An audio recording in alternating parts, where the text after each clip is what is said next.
On July 30th, 1989, in Tokyo's Ginza shopping district, a small crowd gathered on the second floor of the Haku Hinkan Toy Park store. The spectators looked on enthusiastically as people competed in a new baseball game for the SEGA Mega Drive, Telltale Stadium. But the players were not competing against each other. Instead, their opponents were 4 kilometers north, at the Yamagiwa Hobby Shop in Akihabara. For the first time, the public played a console video game together online. The device that made it possible was Sega's Mega Modem. The Mega Modem wasn't fancy. Pundits considered it slow. But at a time when online connectivity for video game consoles was still emerging, Sega took a gamble. And even though the device ultimately failed, it was a trailblazer. Sega's Mega Modem paved the way for online gaming as we know it today. This is the story of Sega's Mega Modem.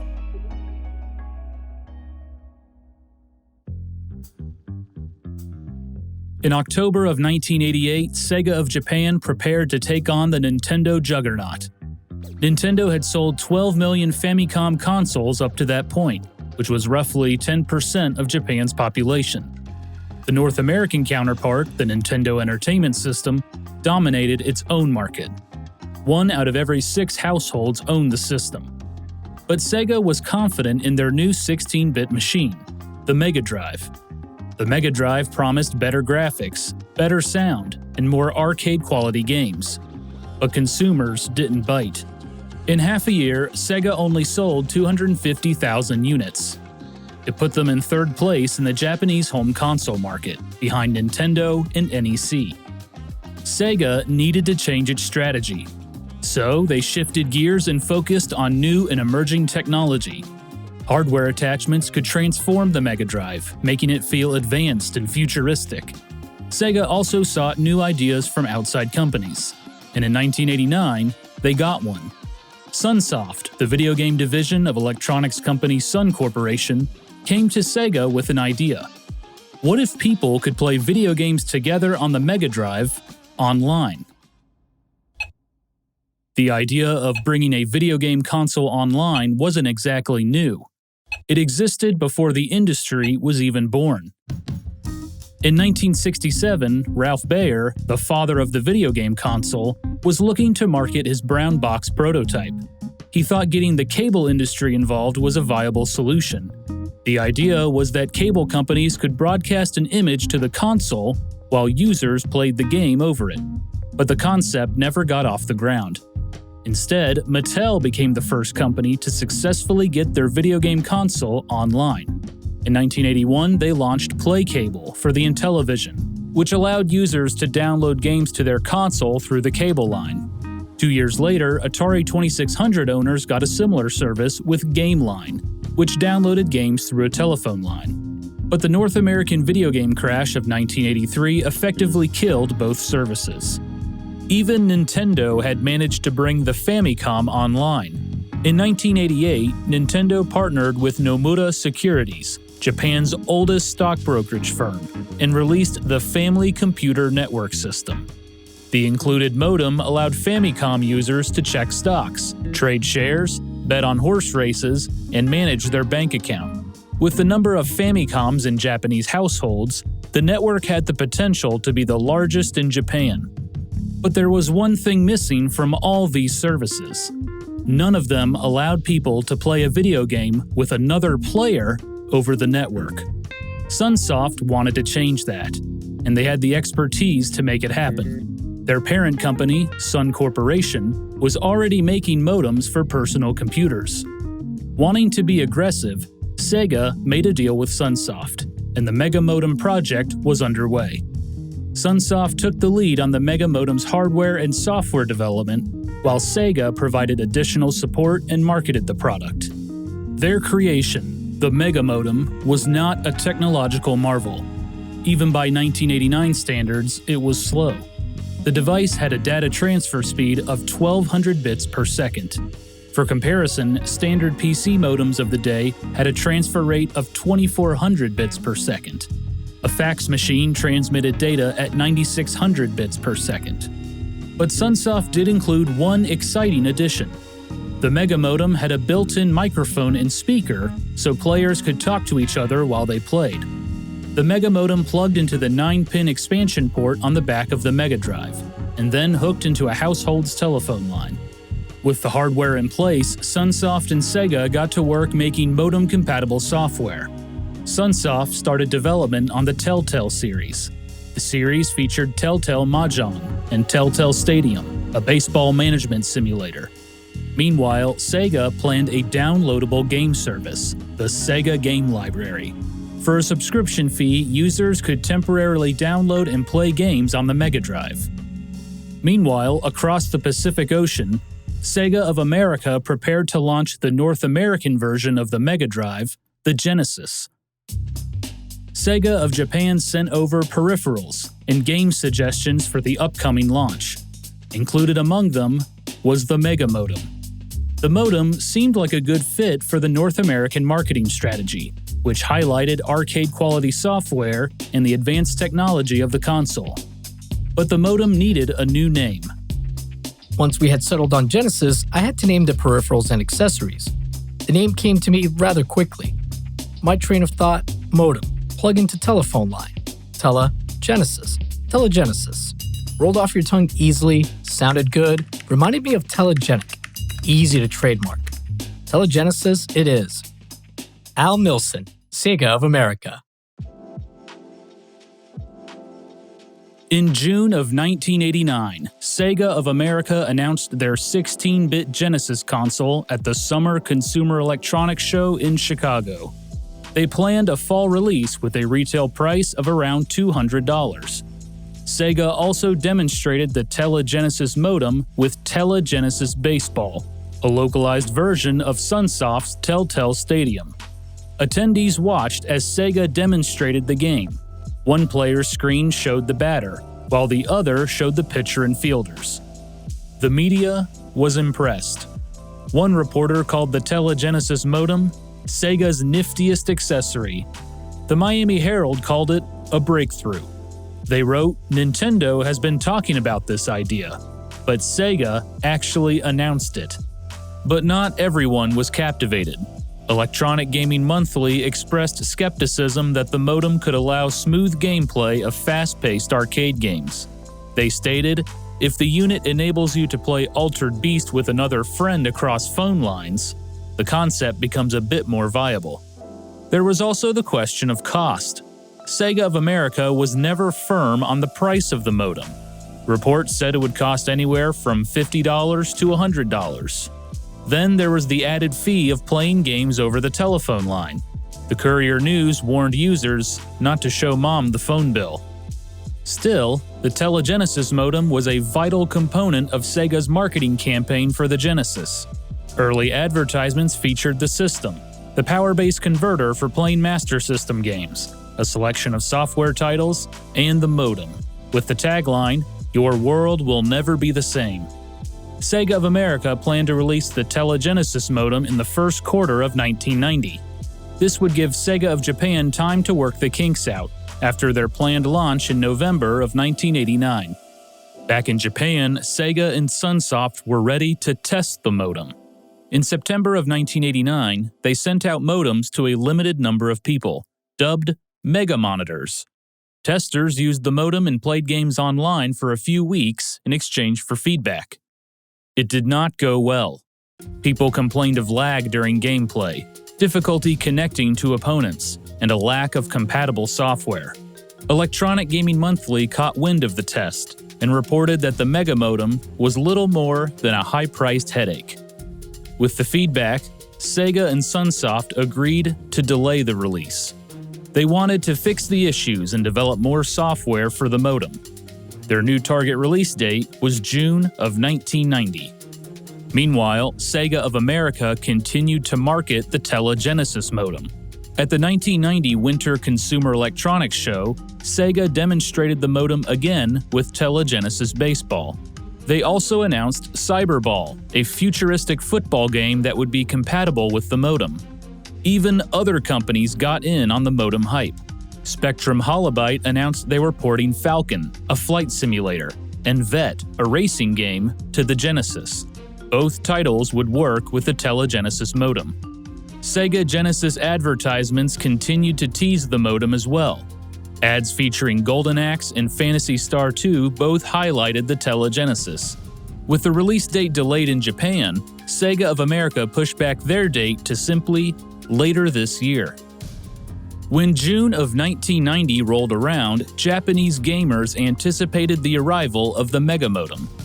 But Sega delayed it again to the fall, stating they wanted to expand their target market. But that did not stop modem-compatible games from coming out. Sunsoft released Telltale Mahjong in June of 1990, while Sega released Cyberball in July of 1990. The games were playable without the modem, but still, Mega Drive fans were eager to get online and play with their friends across the country. The second delay of the Mega Modem ended any hope for a North American release. Without any announcements, Sega of America stopped advertising the Telegenesis. Head of marketing Al Nilsson said that Sega of America realized the Telegenesis modem was not the key to selling more consoles and gaining market share. The real key was good software. Sega focused on Western-centric titles, got endorsements from star athletes like Joe Montana, and unveiled a new marketing campaign: Genesis does what Nintendo don't. The strategy seemed to work. By the end of 1990, Sega was up to a 15% share of the video game market. But in Japan, the Mega Modem was still full steam ahead. By the fall, Sega and Sunsoft felt they had worked through all the issues. On October 21, 1990, Sega finally released the Mega Modem. It came in 2 retail packages. The first package contained just the modem and telephone hookups for 9,800 yen, or around $80. The second and more popular package included the modem and the Sega game library for 12,800 yen, or about $100.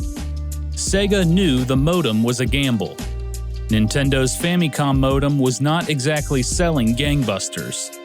NEC canceled their planned PC Engine modem as well. But Sega hoped their downloadable game library and the ability to play games online would be enough to entice consumers to pick up a Mega Modem. Only time would tell.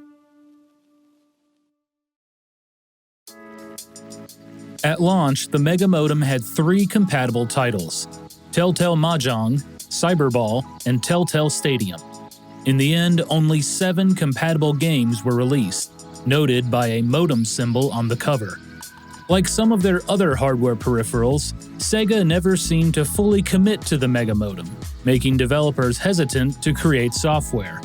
But even with a lack of titles, the concept was groundbreaking. For the first time, players could play console games together online. One common misconception is that players needed to pay a subscription fee to play modem games online, but this is not true. Modem games were peer-to-peer. Players only had to pay the cost of using the telephone. In theory, people can still play these games online, provided both players have a Mega Modem and a landline. Each title had a modem option in the menu where players could dial their opponent's phone number and connect for a game.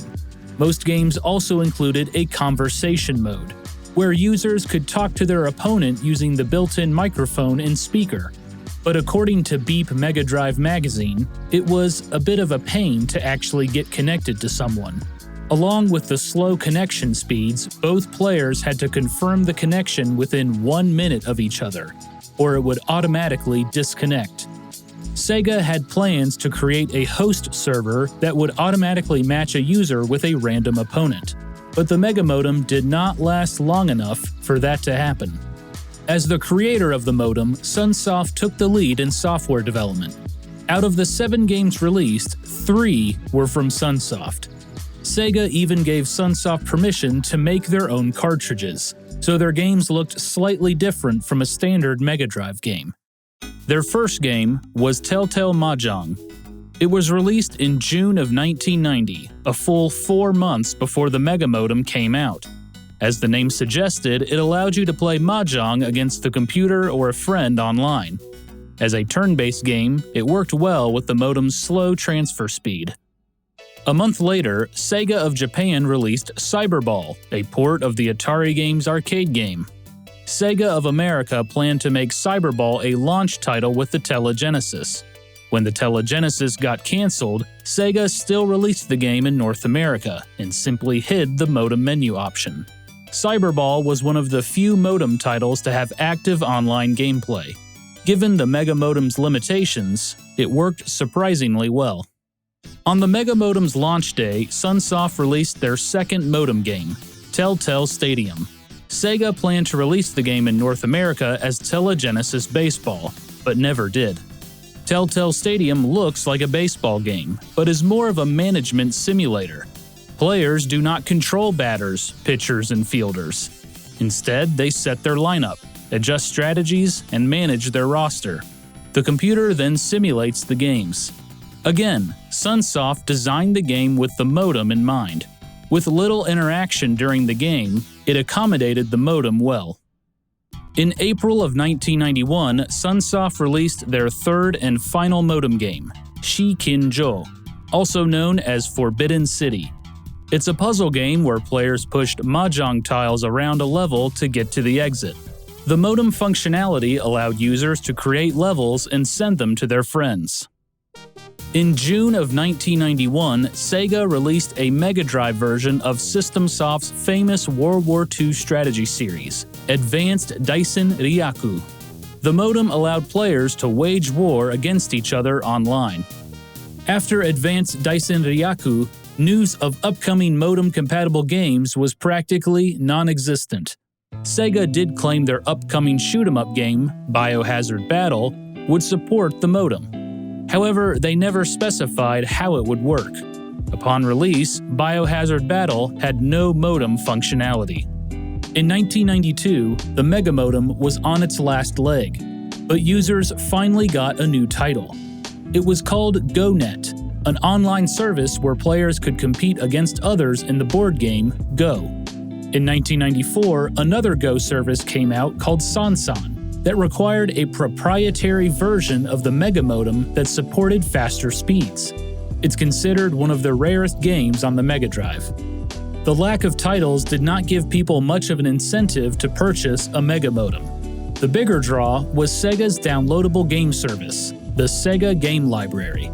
Launched alongside the device, the SEGA Game Library allowed users to download and play games to a cartridge temporarily. Once the system was powered off, the cartridge erased the game. SEGA also held competitions where players could upload their high score in certain games and compete for prizes. Users also got access to SEGA Net News, which featured insider stories on game development, information on upcoming tournaments, and more. A subscription cost 4,800 yen for 6 months, or around $35. Users also had to pay the telephone cost to download the game. Downloads took anywhere from 3 to 10 minutes, and phone charges cost 20 to 30 yen per minute, or about 20 to 30 cents. SEGA also set up host servers around the country to keep the expenses down. At launch, only 2 games were available, but SEGA consistently added 1 to 2 games per month. Their main goal was to include non-graphically intensive games to reduce download times. There were text-based RPGs like the Phantasy Star 2 Text Adventures, and puzzle games like Pyramid Magic and Sonic Eraser. SEGA even released games on the Game Library before giving them a cartridge release. A port of the arcade game Flicky first appeared on the Game Library before getting a cartridge release in North America and Europe.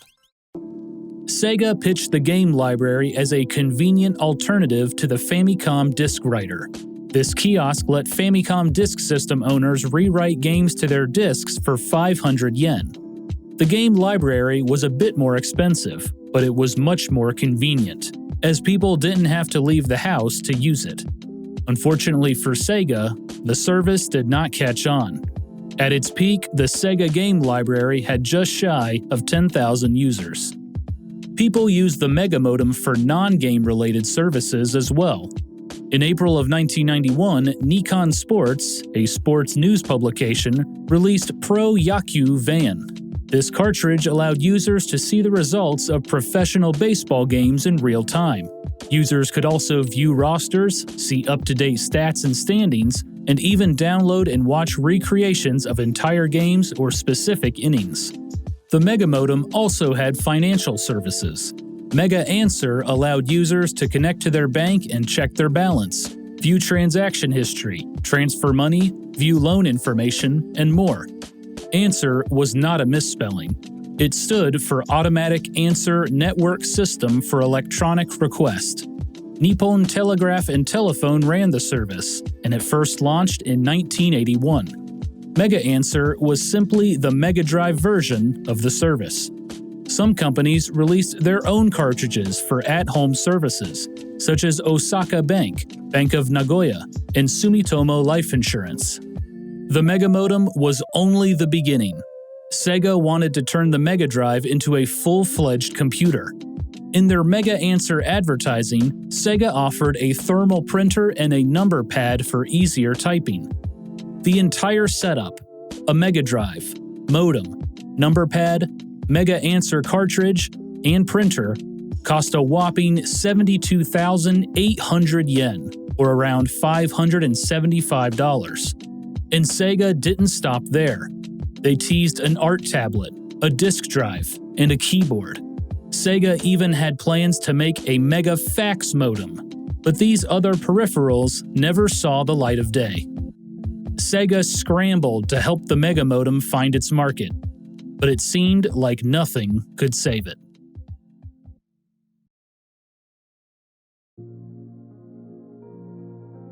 To be honest, I really want a Mega Modem, but I'm a bit scared and haven't been able to pull the trigger on one.